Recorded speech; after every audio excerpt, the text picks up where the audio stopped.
Financial instability hypothesis. The financial instability hypothesis was developed by an American economist named Hyman Minsky. He was a professor of economics at Washington University, located in St. Louis. Hyman Minsky was known as a post-Keynesian economist. Keynesian economists are people that feels that the government should use fiscal policy to influence a nation's economy.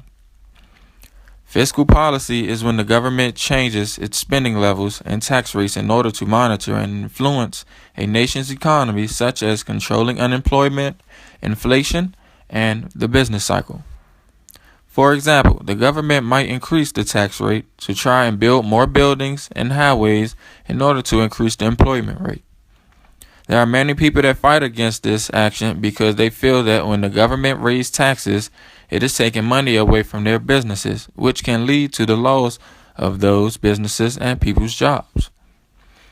If the government decides to lower taxes, it will give people more disposable income, which can raise the demand and cause inflation. Hyman Minsky is best known for his theories in market fragility. There is even a phrase named after him because of his theories called the Minsky moment.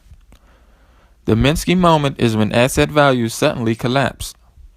An asset value is anything of worth that produces cash flow, like a real estate property, for example.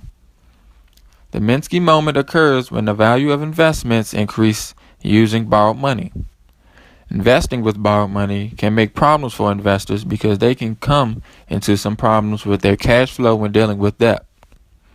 Having this problem can make investors' asset value go down and force them to sell it. For example, I decide to get a loan for a 3-unit apartment building.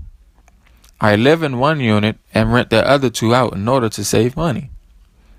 They pay me $1,200 monthly a piece, which would be equivalent to $2,400 a month. With that $2,400 a month, I have to worry about maintenance fees, mortgage, and the loan. I might even have trouble finding tenants, which will decrease my profit, troubled neighbors, which can increase maintenance fees, and tenants that just don't pay rent. This will make problems for me in paying off my debt from the loan, which can lead me into having to sell the apartment building. It was at the seminars located at the University of California, Berkeley, where Bank of America executives helped Hyman Minsky develop these theories, which is also talked about in a book named Stabilizing an Unstable Economy.